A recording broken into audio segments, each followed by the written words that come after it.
السلام علیکم ناظرین، پروگرام تحریک پاکستان احمد رضا قصوری کے ساتھ میں ہوں آپ کا میزبان زیب مرزا۔ ناظرین، ایران کے نائب وزیر خارجہ کاظم غریب آبادی نے کہا ہے کہ ایران نے اسلام آباد مفاہمتی یادداشت کے تحت اپنے وعدوں پر عمل درآمد معطل کر دیا ہے۔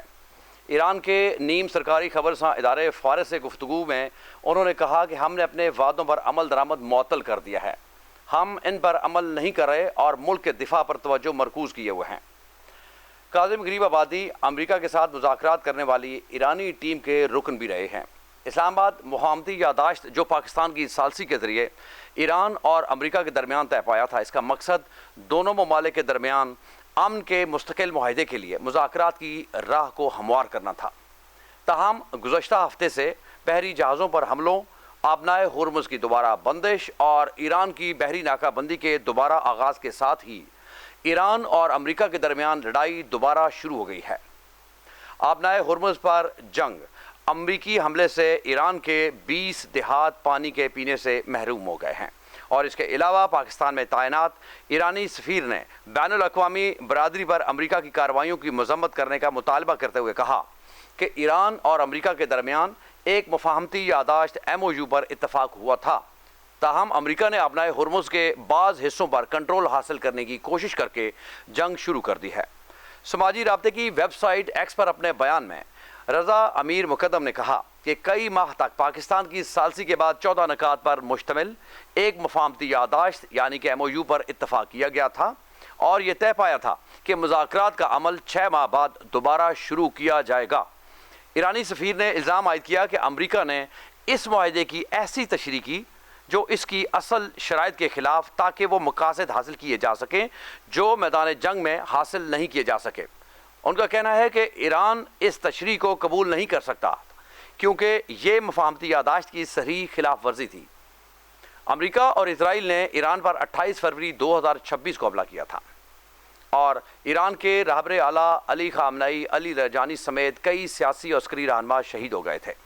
اور پاکستان کی سفارتی کوششوں سے 8 اپریل کو 2 ہفتوں کی جنگ بندی ہوئی تھی، اور 47 برس بعد پہلی بار ایران اور امریکہ مذاکرات کی میز پر آئے تھے۔ پاکستان اور دوست ممالک کی کوششوں سے 18 جون کو امریکہ اور ایران نے اسلام آباد مفاہمتی یادداشت پر دستخط کر دیے تھے۔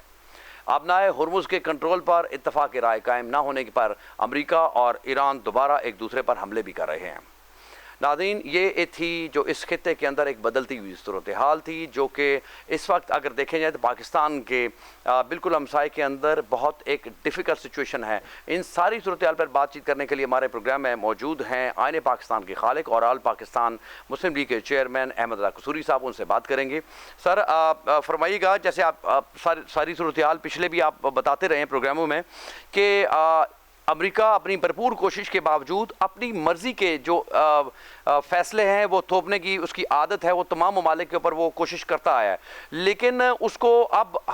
جہاں ایران کے اندر ایک بہت ڈیفرنٹ سچویشن کا سامنا ہے، تو کیا دیکھتے ہیں کہ جب ایک طرف مفاہمت کی جو بات چیت ہو چکی، MOU ہو چکا، اس کے بعد پھر امریکہ کا ایران پر اس طرح حملہ کرنا، وہ بھی ایسے موقع کے اوپر جب اس نے اپنے نیٹو، جب ترکی کے اندر اپنے سربراہی اجلاس میں نیٹو جو تھے اس کے الائز تھے ان کے ساتھ ایک بیٹھک کی، اس کے بعد اس دیکھا جائے تو اس جنگ کے اندر دوبارہ سے وہ منظم ہو کے واپس آیا، تو کیا سمجھتے ہیں کہ یہ کن چیزوں کا اشارہ ہے؟ Thank you very much. میں کل ہی واپس آیا ہوں عمرہ کی سعادت حاصل کر کے۔ 13-14 دن کا میرا وزٹ تھا، تو پاکستان اور عالم اسلام کی سربلندی اور اس کے تحفظ کے لیے بڑی اللہ سے گر گرا کے دعائیں کی، کیونکہ اس وقت جو ہے جو نظر آ رہا ہے کہ یہ جو اسلام دشمن طاقتیں ہیں وہ اکٹھی ہو چکی ہوئی ہیں، اور اس میں اگر آپ دیکھیں تو ٹرمپ اور نیتن یاہو اور مودی جو ہیں یہ بالکل سامنے سے آ چکے ہیں، اسلام کے دشمن ہیں، اور انہوں نے ایک کاوش کر رہے ہیں، ایک پلان ایفرٹ کے ساتھ کر رہے ہیں کہ عالم اسلام کی جو طاقت ہے یا عالم اسلام کی جو اہمیت ہے، اس کی جو ریڑھ کی ہڈی ہے اس کو توڑ دیا جائے۔ لیکن میں آفرین ہے اپنا ایران کے لوگوں کا کہ انہوں نے اسلام کے جھنڈے کو سربلند کیا ہوا ہے اور کمال ہمت اور حوصلے کے ساتھ ایک سپر پاور کے خلاف جس انداز سے وہ لڑ رہے ہیں وہ قابل تعریف ہے. اور دین اسلام کی بھی انہوں نے بھرم اور عزت اور ہماری ماضی کی تاریخ جو ہمارے جرنیلوں نے راکم کی، خالد بن ولید، سعد بن ابی وقاص اور صلاح الدین ایوبی کی، اسی کے نقش قدم پہ وہ چل رہے ہیں. اور میری بالکل میں نے دوران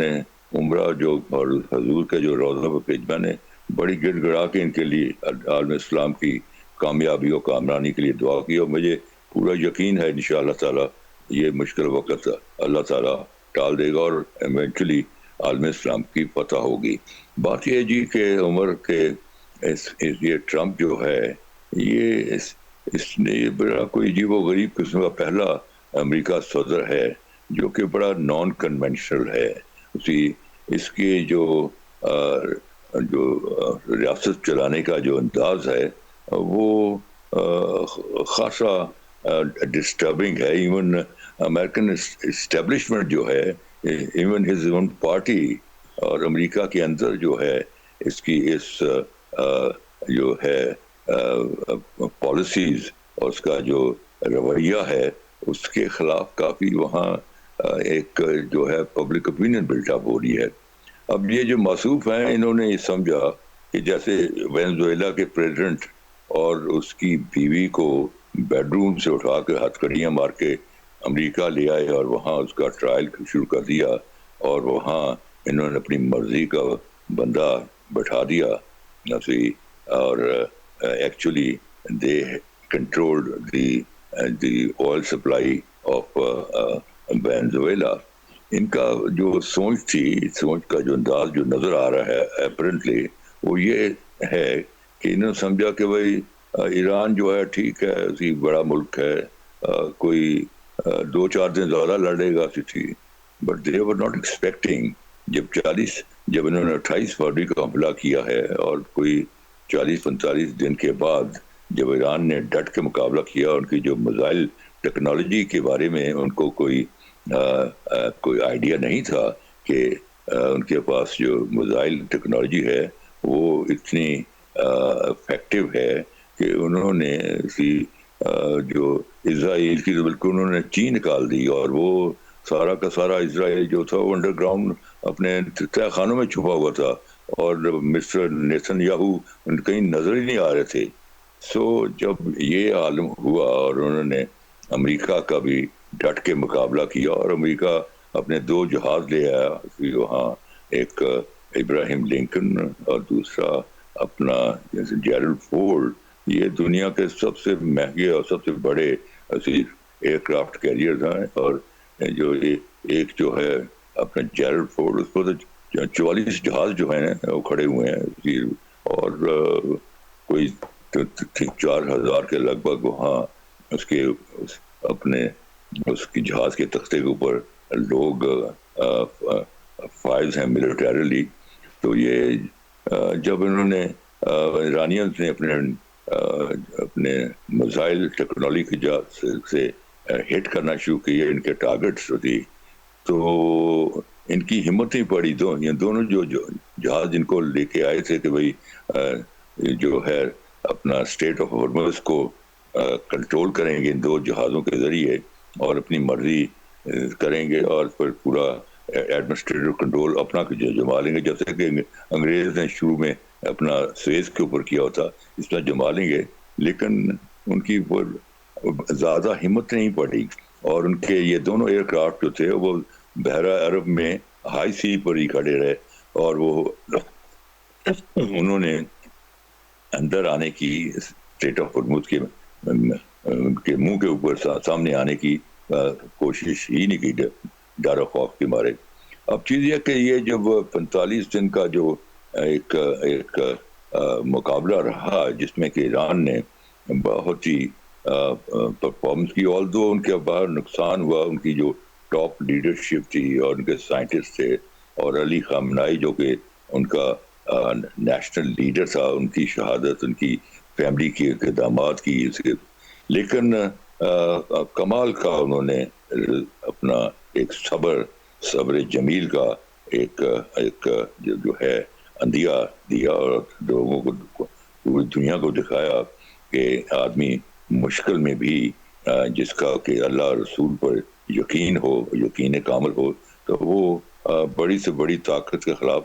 ایسی کھڑا ہو کر نور آزما ہو سکتا ہے۔ تو جب انہوں نے اس قسم کی ملٹری پرفارمنس دکھائی تو 45 دن کے بعد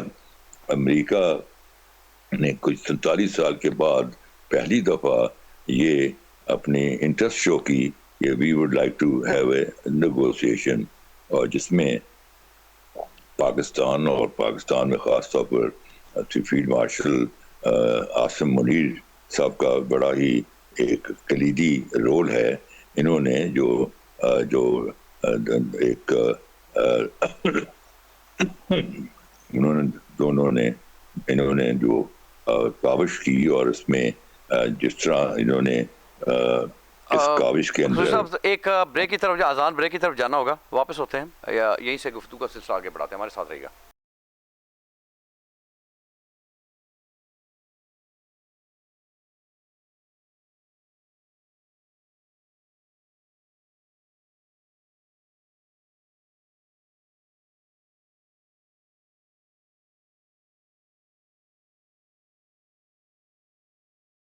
ویلکم بیک ناظرین، بریک سے پہلے بات ہو رہی تھی ایران اور امریکہ کی صورتحال کے حوالے سے، احمد اللہ قصوری صاحب اس پہ اپنی رائے دے رہے تھے۔ جی سر، فرمائیے گا کہ جیسے آپ اس سے پہلے کہہ رہے تھے کہ امریکہ نے اپنی بھرپور کوشش کی کہ کسی طریقے سے ایران کو ڈومینیٹ کر کے اپنی مرضی کی شرائط کے مطابق یہ معاہدہ کیا جائے، لیکن داد ہے ان لوگوں کی، مگر انہوں نے ابھی تک سرنڈر نہیں کیا۔ ایک مرتبہ پھر جو ہے وہ امریکہ اپنے تمام اصول و قواعد کو بالائے طاق رکھتے ہوئے ایک مرتبہ پھر ایران پہ حملہ آور ہو رہا ہے۔ تو آپ کیا سمجھتے ہیں کہ اب ان کی جو اسٹریٹجی نظر آتی ہے، وہ انہوں نے پہلے فلسطین کے اندر جب یہ ظلم و ستم کیا، پوری دنیا کی جو توجہ تھی جب اس طرف میڈیا کی ایک طرف گئی، انہوں نے اس کو ڈائیورٹ کرنے کے لیے ایران کو انگیج کر لیا،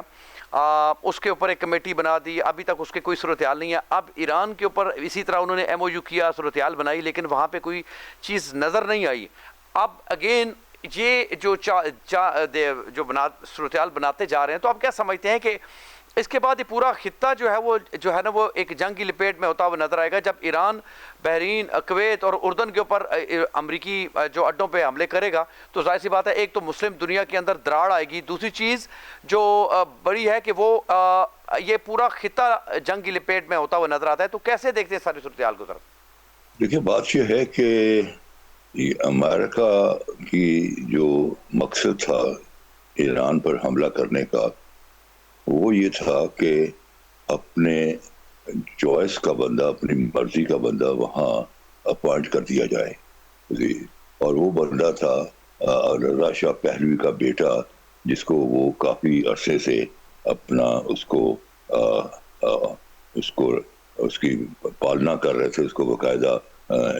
اس کو ٹرین کر رہے تھے کہ how to take over Iran. لیکن اور وہ ان کو شاید یہ ملی کہ آپ کو یاد ہوگا کہ جب وہاں مہنگائی تھی تو کچھ وہاں جلسے جلوس وہاں ہوئے مہنگائی کے خلاف، تو وہاں سے ان کو شاید یہ ملی کہ شاید جو لوگ جو ہیں ایران کے، وہ جو موجودہ ایک اسلامی حکومت ہے اور اسلامی قیادت ہے، اس کے خلاف ہو چکے ہوئے ہیں، اور یہ ایک بڑا نادر موقع ہے کہ اپنے چوائس کا آدمی لا کے بٹھا دیا جائے۔ تو بنیادی طور سے یہ مقصد تھا، اور جب آدمی بٹھا دیا جائے تو اسی طرح جیسے کہ انہوں نے اپنا وینزویلا کے پٹرول کی سپلائی پر اپنا کنٹرول جما لیا، یہاں بھی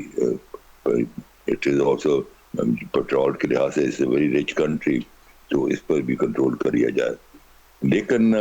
جب اس کے بعد جس طرح سے ایران کے لوگوں نے اپنی حکومت کا اس کے ساتھ تعاون کی، اور جو جلسے جلوس ہوئے، یعنی جہاں بھی کوئی بامبنگ ہوتی تھی، اس کے کچھ چند بامبنگ ختم ہوتے کے بعد ہزارہ لوگ نکل آتے تھے، اور وہ اپنی جو مذہبی قیادت اور سیاسی قیادت ہے اس کے حق میں نعرے بلند کرتے تھے. تو وہ امریکن شخص پر رہ گئے کہ یہ معاملہ کیا ہوا سی کہ ان کو تو چاہیے تھا کہ جو ایک جو مذہبی جو قیادت ہے اس سے جو یہ تنگ آئے ہوئے تھے تو وہ تو ودار اسسٹنس تھوڑا سا اٹیک کے بعد ان کی جو ریلیجس لیڈرشپ تھی علی خامنہئی وغیرہ کی شکل میں تباہ کرنے کے بعد تو ایران تو ہمارے ساتھ کھڑا ہو جائے گا تھی اور it would be a very big change تھی. لیکن یہ سارے جو ان کے اندازے دھرے کے دھرے رہ گئے اور جس طرح سے عوام نے اپنی حکومت کا ساتھ دیا کھڑے رہے وہ ایک تاریخی منظر تھا. اسی آپ نے دیکھا کہ علی خامنہئی کے جو جنازے پر دنیا میں اتنا بڑا جنازہ آج تک دنیا نے اپنی آنکھوں سے اتنا بڑا جنازہ نہیں دیکھا اور جس طرح وہ ایک ہفتہ لوگ اسی گلی بازاروں میں آ کے ایسی ماتم کرتے رہے اور روتے رہے ایسی جس طرح انہوں نے عقیدت شو کی. تو وہ جو امریکن اندازے تھے کہ شاید یہ اب جو ہیں وہ جو رضا شاہ پہلوی کا ایران تھا جو بڑا ماڈرن یا اسی نائٹ کلب وہ ان مولویوں سے تنگ پڑ گئے ہیں and probably they need some help from outside to destroy them. وہ جو اندازے تھے وہ دھرے کے دھرے رہ گئے اور آپ نے دیکھا کہ 45 دن کی جنگ و جدل کے بعد امریکہ نے انٹرسٹ شو کی اور پاکستان نے اس میں ایک گو ان بٹوین کا رول پلے کیا ایک پیغمبر کا اور بڑا اچھا رول ادا کیا جس سے پاکستان کو بڑی جو عظمت ملی. خاص طور پر پاکستان کو دو چیزوں پر ایک تو جو ہماری 10 مئی کو جو ہم نے ہندوستان کو جو ہم نے 4 دن کی جنگ میں بلکہ میں تو کہوں 4 گھنٹے کی جنگ میں ہم نے ان کو چت کر دیا تو مودی صاحب نے جا کے شو واہ ویلا کیا اور ٹرمپ سے کہا کہ ہماری ایسی جو ہے اپنی صلح کرا دو اور سیز فائر کرا دو جس کو بعد میں ہم انڈیا نے ڈینائی کیا اور اس چیز کو اسرٹ کرنے کے لیے مودی نے کم از کم کوئی 50 دفعہ ڈفرینٹ جگہوں پر بار بار اس کا ذکر کیا کہ انہوں نے ہم سے ریکویسٹ کی اور پاکستان کا رول بڑا پازیٹیو تھا اور پاکستان کی جو ہے